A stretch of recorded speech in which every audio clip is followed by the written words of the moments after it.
Yeah, we're here in front of the White House. We're going to learn a lot about law in this one. So, obviously, here in Washington, D.C., welcome to the Truman Show. We're here filming Mr. Paul Murray, which is a legend when it comes to photography. You might not have heard of him, but you're going to learn about him today. So, while we're doing that, he's taking us around the area, D.C., Maryland area, kind of seeing his old stomping grounds. This is a guy that had a camera in his hand since he was 6 years old and filmed everyone or shot everyone photography wise, from James Brown to Michael Jackson. So we're going to hear his story and uh, get to see a little bit of the behind the scenes stuff from someone that's documented some of the greats that have influenced people that we listen to now. Welcome to the Truman Show, ladies and gentlemen. We have a very special guest with us today, Chief Tomahawk. Some of you may know him as Mr. Paul Murray, international photographer extraordinaire who has photographed the who's who of everybody from presidents to entertainers to he'll tell you his list of the people that he's been involved with. We're going to do a little time travel with Mr. Murray. Uh, there is an event that happened once in a lifetime, the Jackson Family Honors, who he was one of the sole photographers there to capture that once in a lifetime event. And we happen to have some footage of that behind us. So we're going to get into the who, what, and the when. We're going to lead up to that event, and then we're going to go what happened after that event. And we're going to tell that story. We're going to get into some of the other things dealing with law and things of that nature. We'll just touch on that briefly because that's some of the icing on the cake that we saw from his knowledge base. So we'll touch on that. But let's just start off with the who. Chief Tomahawk AKA Mr. Paul Murray. So for those people that don't know who you are and what you've done, can you reintroduce them to your works and yourself? Yeah. I'm originally from Washington, D.C., but I've had a chance to travel the country as a photographer. I've been places where people with money can't go, which allowed me to have the direct exposure that I need to do the job that I was hired to do. But like I tell everybody, don't ask me nothing that you don't want to hear the truth. So born and raised in Washington, D.C. In Washington, D.C. And how did you get into photography? I started off at about 6 years old in a cardboard box. I made a refrigerator box, my dark room, and I began making contact print so that I could see what the image would look like while it was being developed. And when did you recognize, or when was that when the love of photography, when you realized that, or did it take you further along after you got that first Now, camera? the love for photography kicked in at 6 years old because I was amazed how our image could appear on a sheet of paper, specialized sheet of paper. And I said, I'd like to learn how to do that. During that time, were there peers that shared the same interest? My father introduced me to the photographical world, and Mr. Payne was a friend of his that he worked with. He had a dark room in his basement, and he invited me over to begin to learn the knowledge of photography. And you were gracious enough to show us around where you grew up and some of the places you went to school. So we got a little bit of that backstory. Yeah. Now, can you take us to what happened to you after you graduated high school? I went in the military.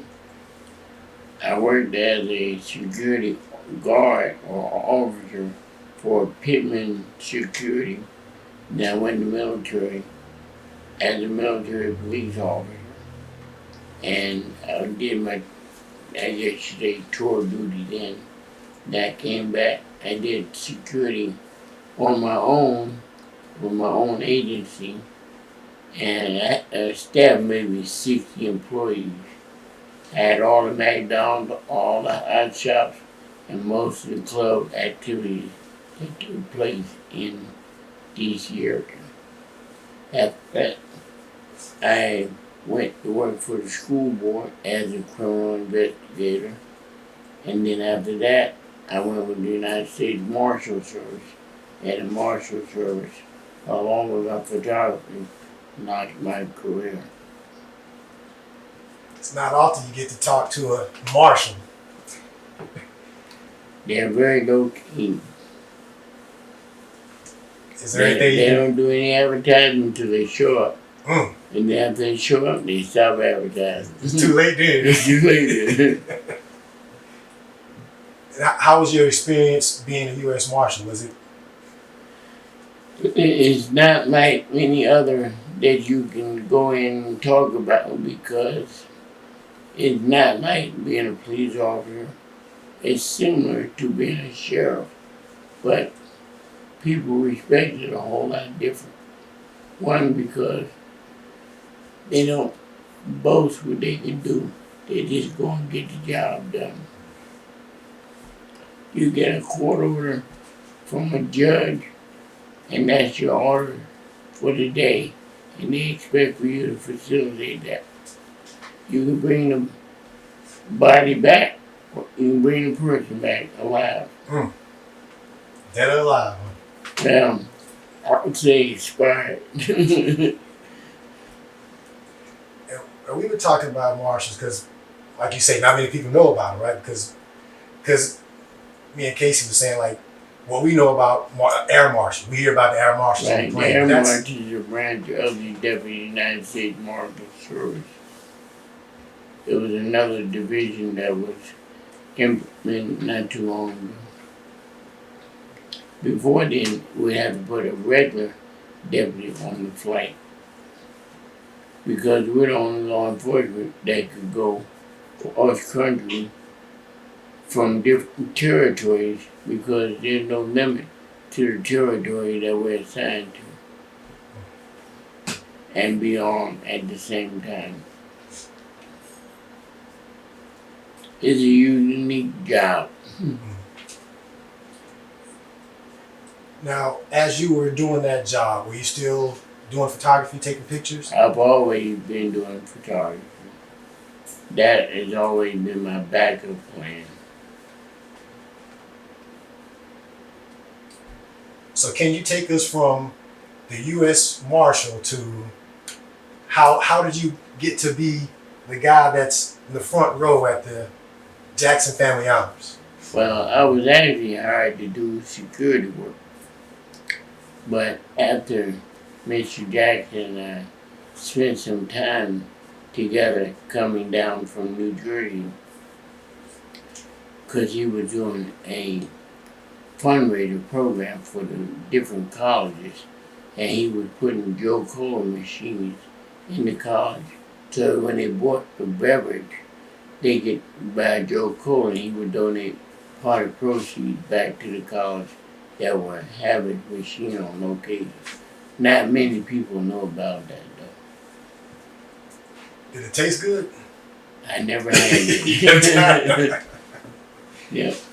So So after that, we came back and did the round robin in the different colleges, and he thanked me. He went back home, and I told him, I said, I'd like to do something with the family if the opportunity ever came about. Let me know. He said, okay. He's a man of his word.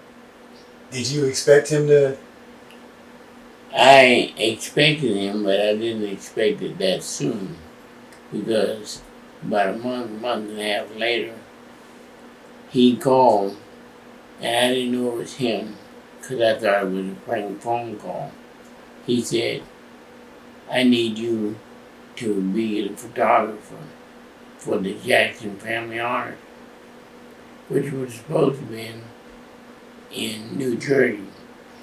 But when Mike ran into the incident with the child case, we had to postpone it and delay it. So he counseled that with me. He said, I'll get back to you when you're ready. So he got another phone call that was made to me one Saturday morning. He said, "This is Joe Jackson." I said, "Yeah, okay." Mike, well, I didn't believe it. But he said, "No, this is really me. I need your address so that I can send you a ticket because we need you to come to Vegas." I had never been to Vegas. I didn't know where Vegas was, but I was ready to go. So the next day, the envelope came in the mail, UPS.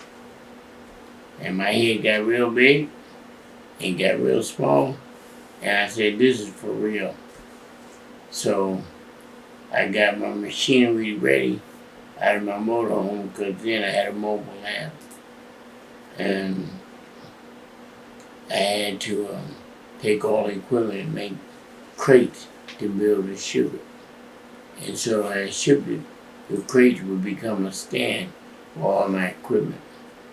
Because Mr. Jackson didn't want his photographs all over the place. He didn't want the youth to have their picture displayed everywhere. It was more security than anything else. So I did what I had to do. I went to the MGM Grand. When I walked in the door, there was lights and whistles and bells ringing. I had never been in a place like that before. So I walked up to the counter. There was a sign on the counter that said crew and family. So I stepped into the crew line because I figured I came to work. And the desk told me, "You got to step in the family line. We've been waiting for you." Mr. Jackson left explicit instructions for them to bring me immediately to him when I landed. The instructions were nobody was able to take any photographs until I got there. So when I met him, he introduced me.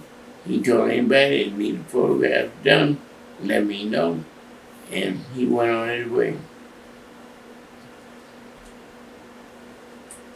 And the footage that we were looking at is of that event. It was broadcast. It was a big special. Right? In one lifetime. Everything that they got on video, I got on stills. I shot maybe about 1,500 pictures with an F4 and Kodak film for 200. So after that event, so you're on a high from being in a once in a lifetime event. Where do you go from there? Where can I go? I've been to the top in the entertainment industry, but I've worked for many, many musical artists throughout my career. I worked for James Brown, I worked for Rick James, I worked for Boots Collins, I worked for Whispers, and Sky's the Limit. So I've had an astronomical career in the people that I've been able to affiliate myself with. Now I'm doing documentaries for Miss Holly, and Joe Marie Payton, and a slew of brothers.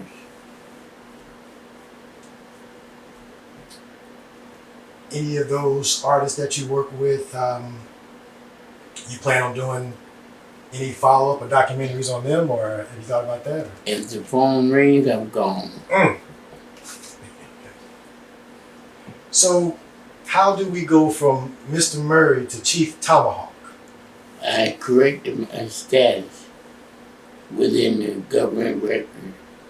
I took control of my birth certificate or my certificate of live birth, and I put the right paperwork in the right places, which are things that many of our people need to do, a melanated a complexion, because many people don't know who they are.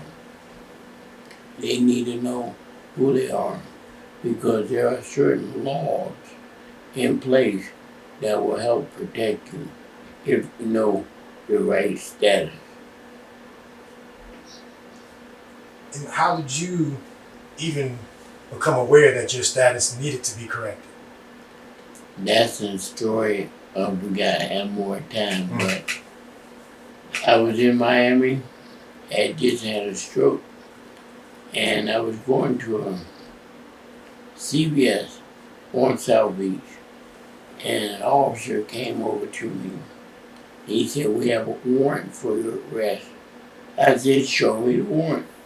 Anytime you get a warrant, it got to be a wet ink signature by a bona fide judge before the warrant had any validity to it. He couldn't prove it. He didn't have the warrant. He said he got it in his car. I'm not going to argue with you, guy. I can't hold court on the street. So I said, "You do what you're going to do, because I'm going to do what I got to do." I identified myself as a former Deputy United States Marshal, and they wanted to put me under arrest. I said, "Okay, I'm not going to give you a hard way to go." That was an eye-opener, because if they did it to me, and I identified who I am, and I have no reason to break the law or to instruct anyone else to break the law. So I had to be put in that situation to become very vocal about some of the wrongdoing that most of these police departments and sheriff departments are doing, because they're uneducated. They're educated only in the statutes, codes, and ordinances. That's not law. That is an illusion of law. 90% of the laws are under U.S.C. Title 18, and you can look it up for yourself and then prove me wrong.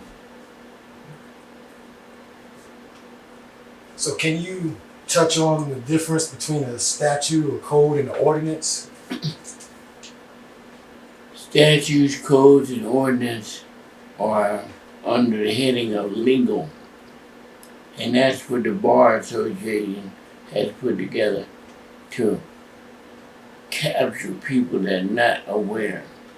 The Bar Association has no lawful territory in this continent of North America or the United States for America.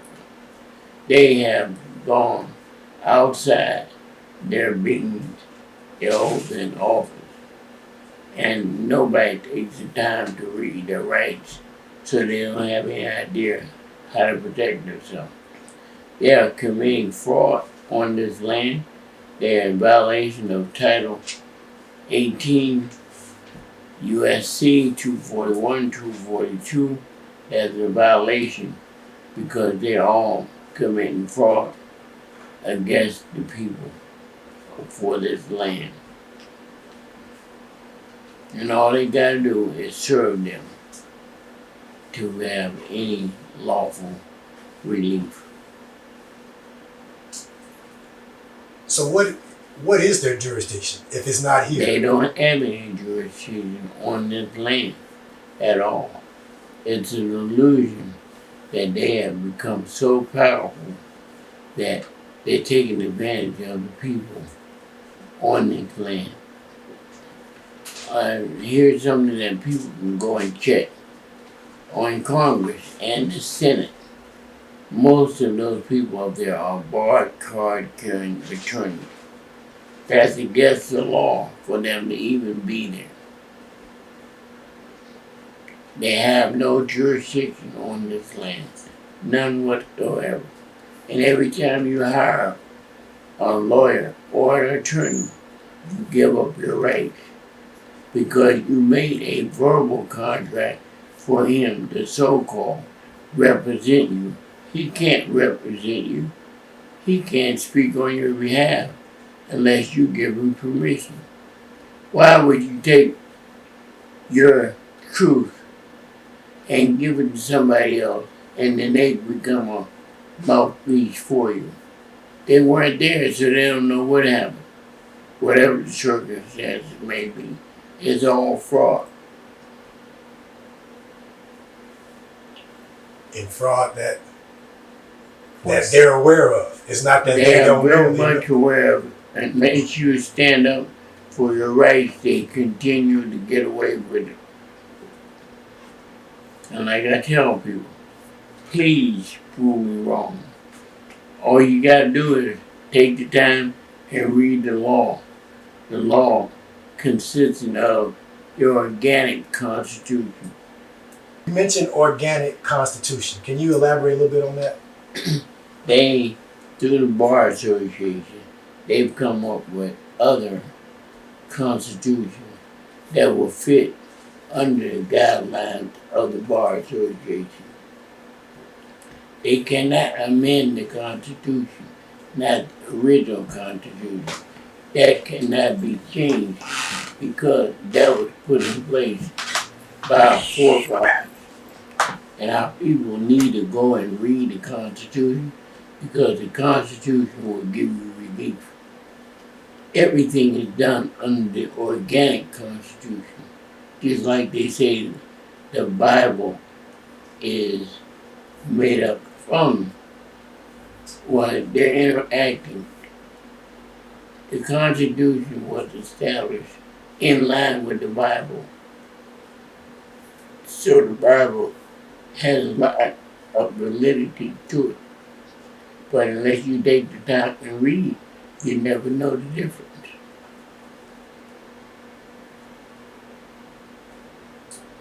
So when you corrected your, I want to go back to this just to clear out. Status. Well, when you changed your name or corrected your name. Corrected.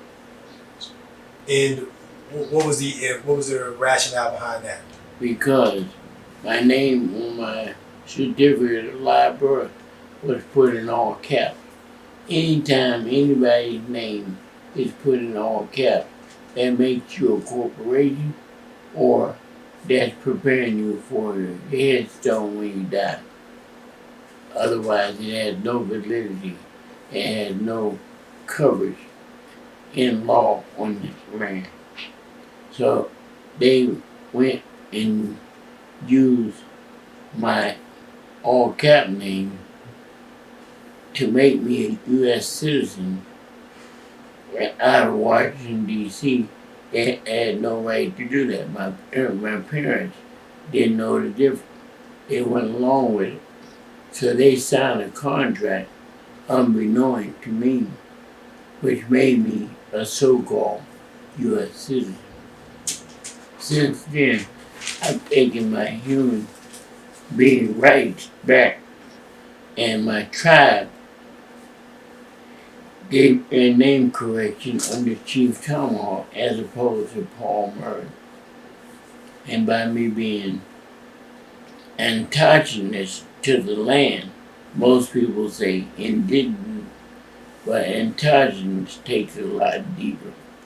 By me being indigenous on this land mass, but everybody knows it to be a so-called brand Indian.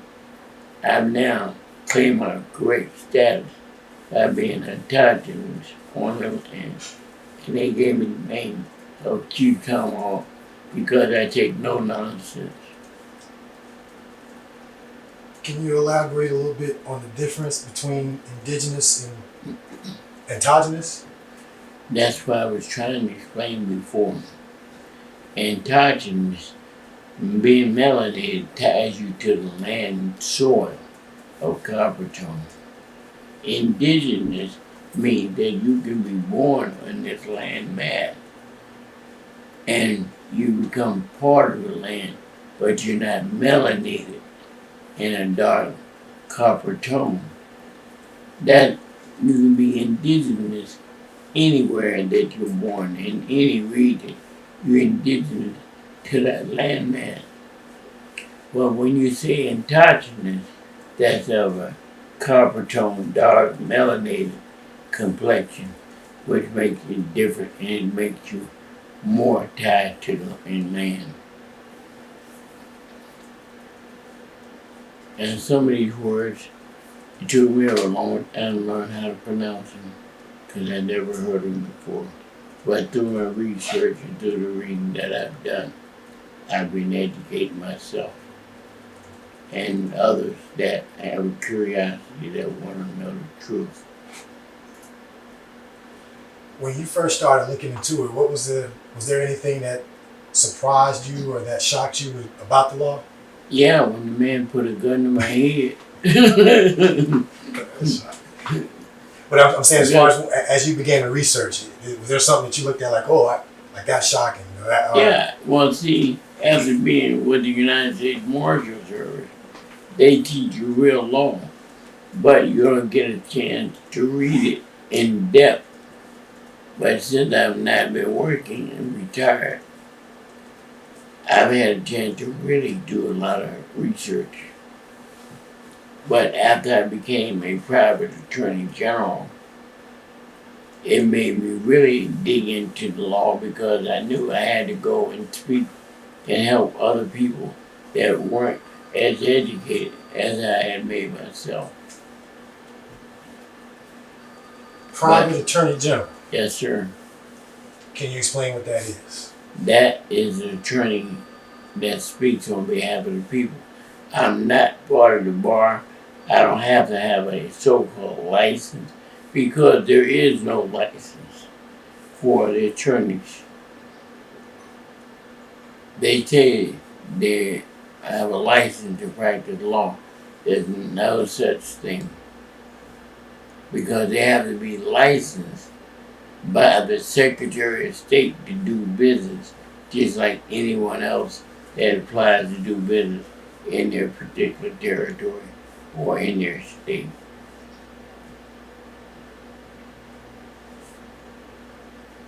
Like I told you, don't ask me enough if you don't want to know. Wow, this is stuff that. And when you research it, prove me wrong. So the people that are, and we went to DC, we drove around, we saw some of the buildings where our quote unquote lawmakers reside and do their thing. Correct. And they're aware of the fraud. Many of them are not aware because they're looking at the so-called currency or money that they can make, which is no money on earth that they can get. They're being compensated with Federal Reserve notes. Federal Reserve notes are not money. So if you please look at it, show me where it says money.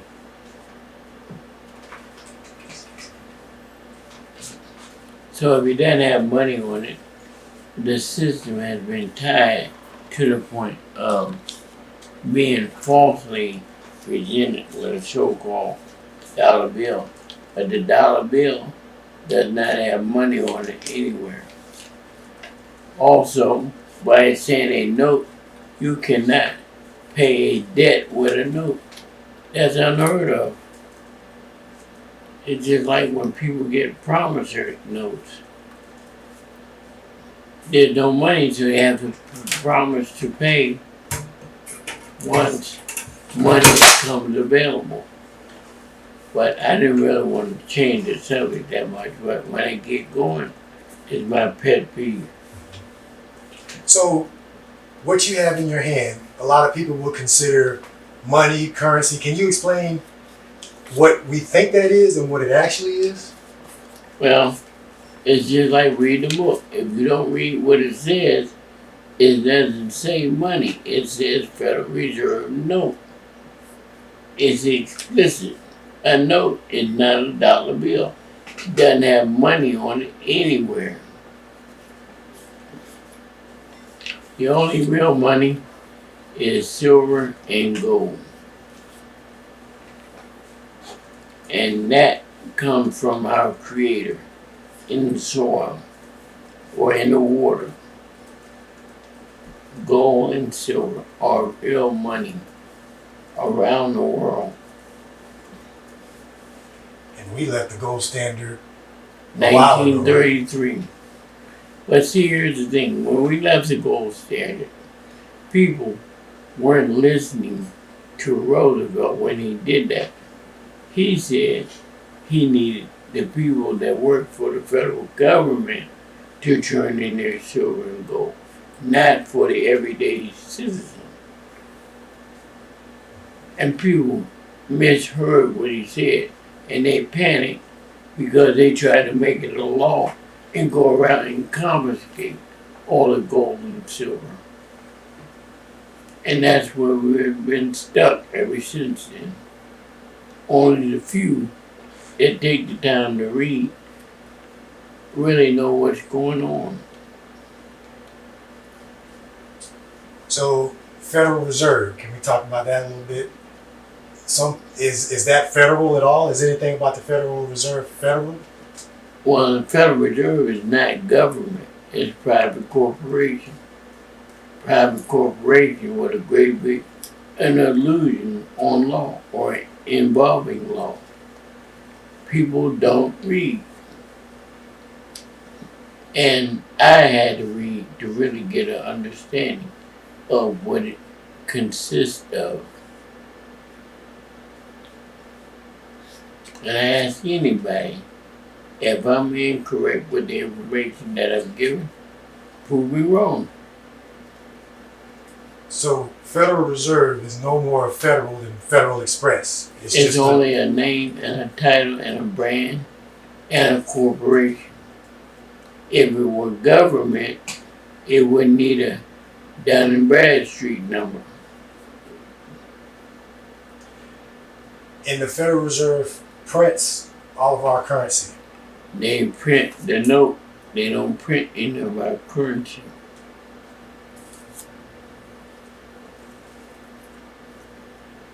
And correct me if I'm wrong, but was it Woodrow Wilson that did the Federal Reserve Act that gave them the power to mint? Is that? I think it was him or it was another president that put it in place.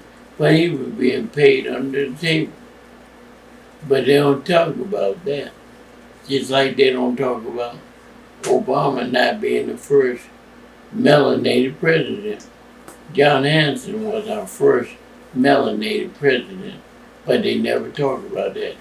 And if you look on the back of a $2 bill, you'll see his image on there. So since we're talking about money, a lot of people have seen the back of that dollar bill. Correct. Pyramids and well let me ask you this. In God we trust. Which God? I'm asking you, which God are they talking about on the back of that dollar They're bill? talking about the government ordinance division. They're not talking about our spiritual creator. But they never tell people that. Government Ordinance Division. Government ordinance division. So in the courts, when there's God in the courts, Yes, is that the same? that is an illusion. That is part of the so-called government ordinance division.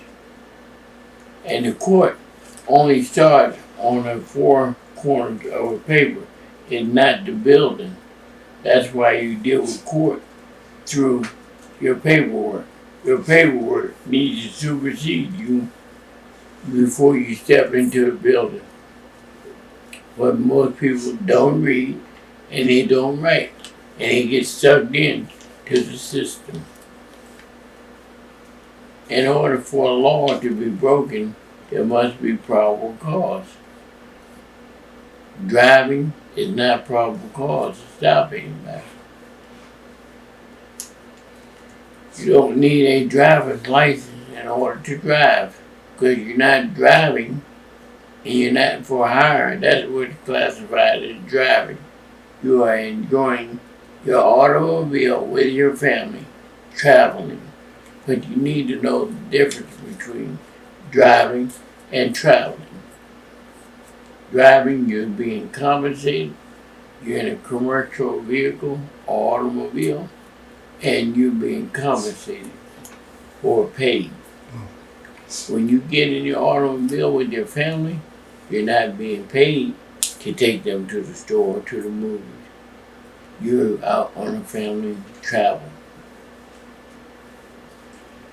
So if I'm traveling and I'm pulled over by an officer or police officer or whatever that doesn't know the difference between traveling and driving, Then you prepare to sue him.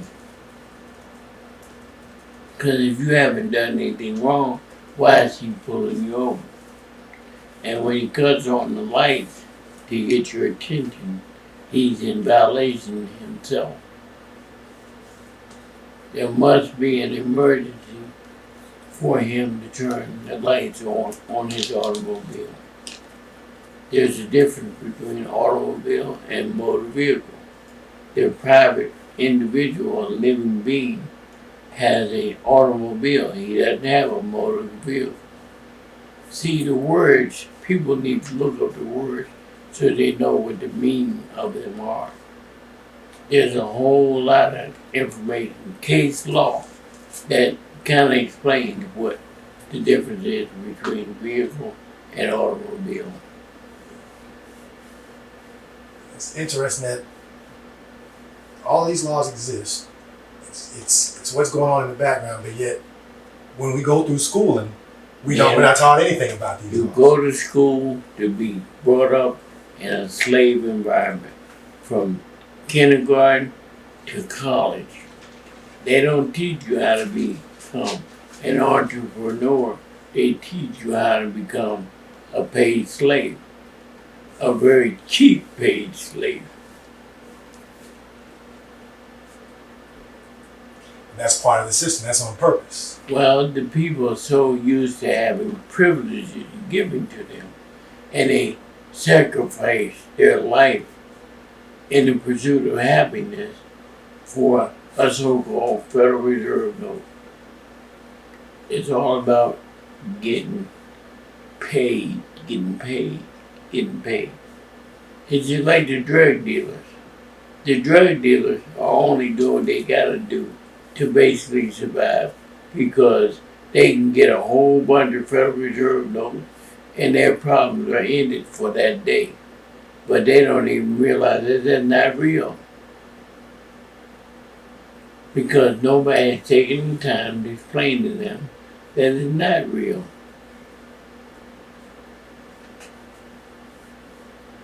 So when you said prove you wrong, no one's done it yet. No? So is the game to not bring this to the light because they can't prove it wrong and try to keep it on the back burner and Please keep it low? understand this. As long as they can give you undermining, they're winning. When you become educated, like I had to do, then your whole attitude will begin to change on the system, because your knowledge has been really increased. And now you know better. When you know better, you do better.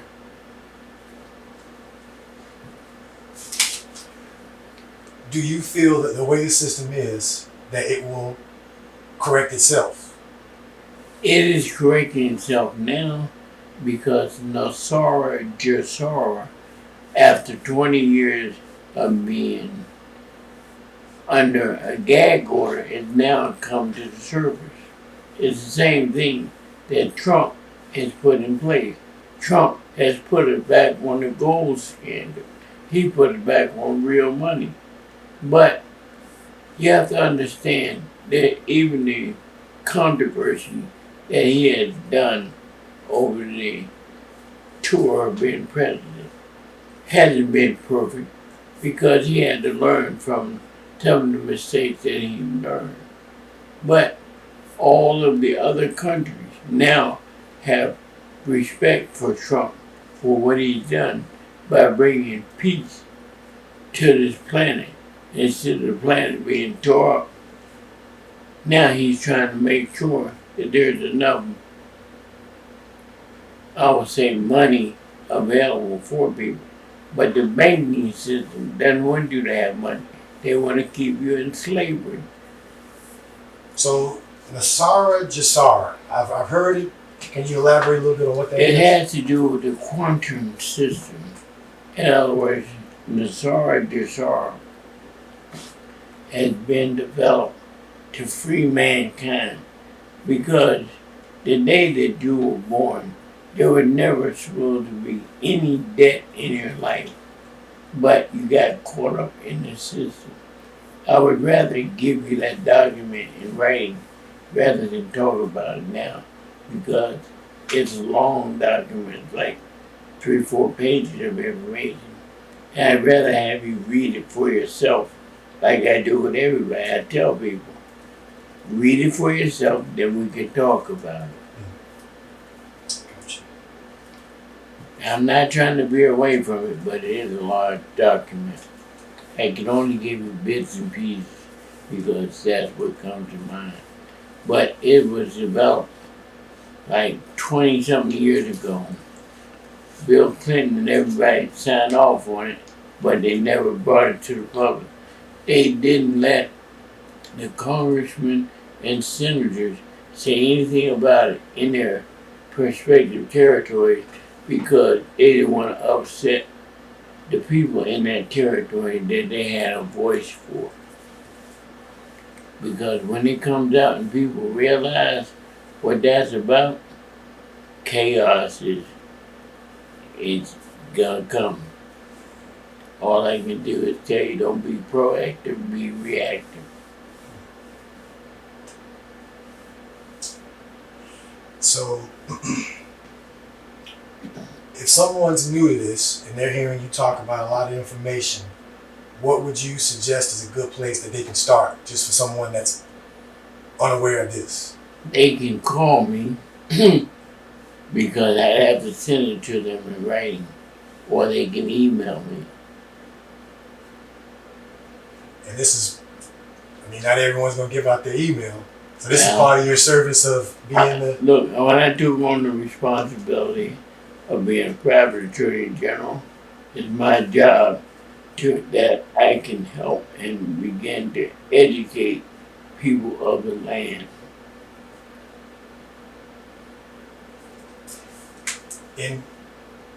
I'm not going to give them something that I haven't had a chance to read over. And if it's not real, they got to put in or get involved with it. But prove me wrong. And are there other private attorney generals? 'Cause I have There are, but they're spread out, and we're very, very low key. Unless you call us. You can look up Rod Clapp on the internet and find out how many cases he has solved, and he has educated people to be able to facilitate their rights on this land.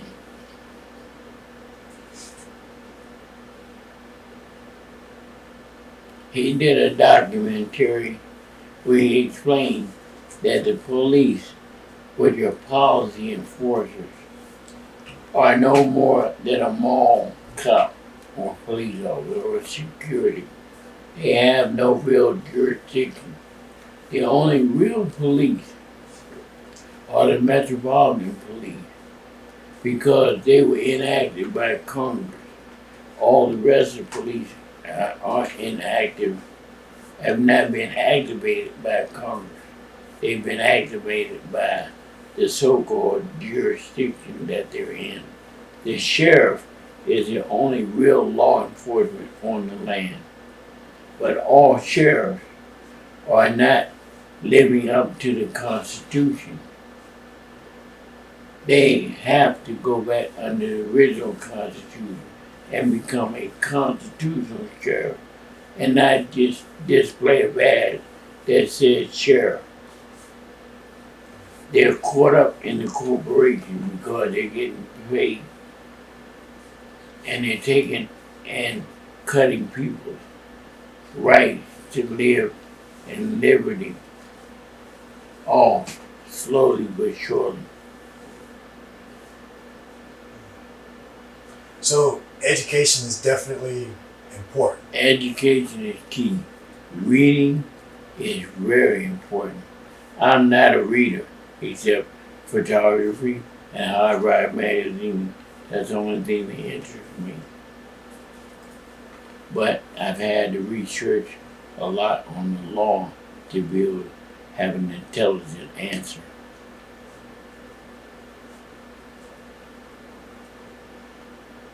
Now, once you educate yourself, Then you have to become around like-minded people so you're on the same page. You can't go about this by yourself. Because when you display a document that is real law, half of the law enforcement that you presented to won't take the time to read it. All they know is lock you up, put you away, so you can't educate anybody else.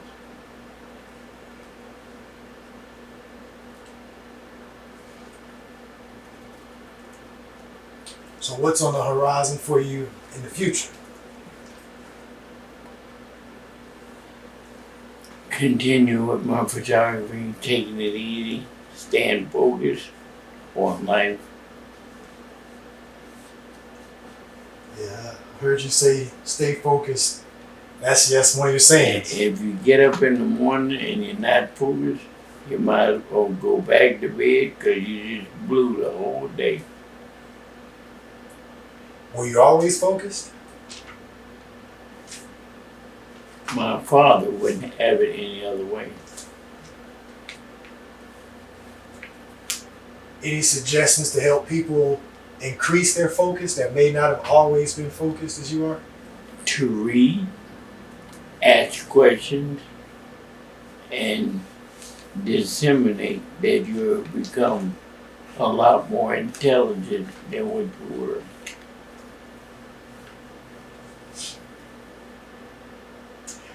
Going back to the dollar and God, because this is a question we talked about Sure. yesterday.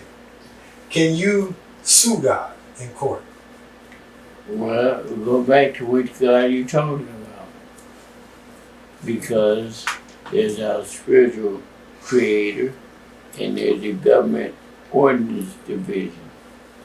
You gotta disseminate which one you're talking about before you can take lawful action. I want to sue the one that made the Ten Commandments. Well, you have to dig real deep on that. Because I don't know who wrote it. Exactly. But we're going by these laws and we don't know who wrote them. Well, no. A certain statute, code, and ordinance were put in by the Bar Association.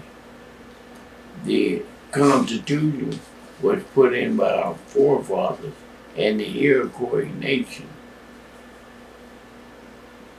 And the Constitution was put in place so that the living being, a living human, would not be damaged, threatened, or bothered throughout its day-to-day activity unless they committed a so-called crime, which means that there had to be probable cause for that to exist. Probable cause is gotta be life taken or damage, and it must be property damage. They both must exist, or you have no case. One cannot exist without, without the other.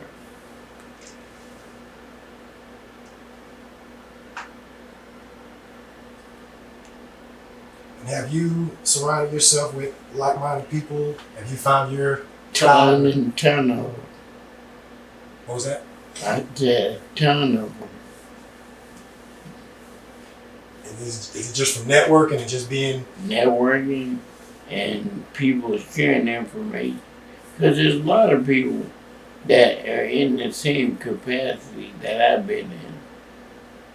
But everybody, out of fear, doesn't want to speak up. I have a retired judge that I consult with to make sure that the information that I disseminate is very correct. She's on the same page I'm on. The biggest problem is people don't want to read.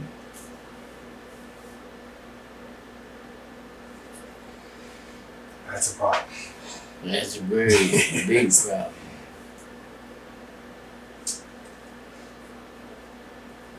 Now we have, so like we said before, we did some traveling with you yesterday, and we talked about some of your photography stuff. So we want to show that. So this is getting more into the other side of what you do, the law side and the Yeah. education side. And I know it's a huge subject, which is why we're trying to just keep it superficial, and we Sure. appreciate you giving out your info for those that want to dig in deeper. Right. Is there anything that you want to say in closing or to wrap up? Or? I think that if the youth of today became a lot more involved in the law and began to read and get a better understanding, we wouldn't have as many killings that are going on the street as we do now. The killing comes from lack of education. Because if you look at it, the majority of the people that are killing and shooting have never been in the military. So they're so used to seeing everything on TV. When you shoot and take a life or kill, that person's not going to jump up and come back. So until they have that exposure, they need to know more about sidearms. I won't call them weapons because there's a difference. And most people get locked up because they have a weapon because they don't know the difference.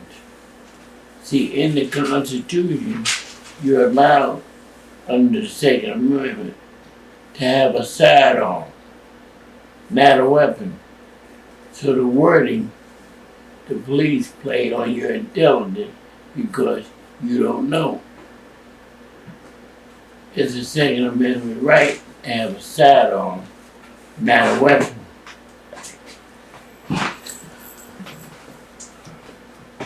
And just that one little word, one little makes that big of a It difference. changes, it puts big change on any case that involves a sidearm.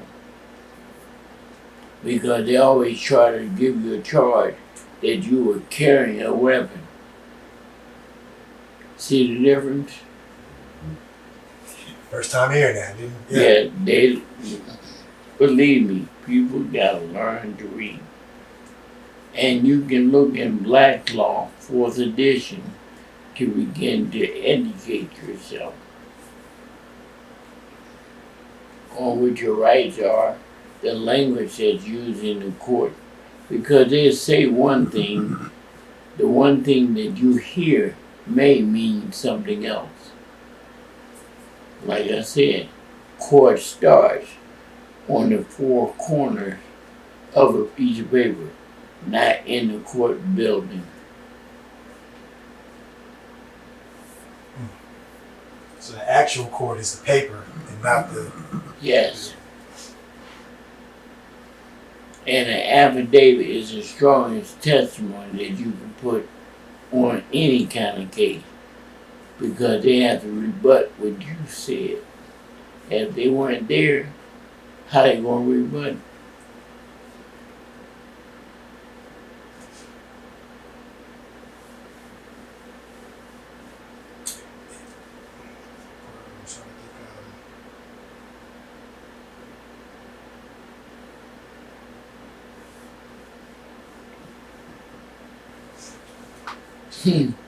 I think we cover. I'm trying to think. I'm trying to hear the questions that someone would ask, Sure. and then just. Well, if you put it together, I'll do a Zoom call and address all questions that somebody would have. That'd be awesome. That'd be And awesome. we could record that. So we can put this out, and then we can say we'll have Zoom at a certain time, and then Q&A. Yeah. Awesome.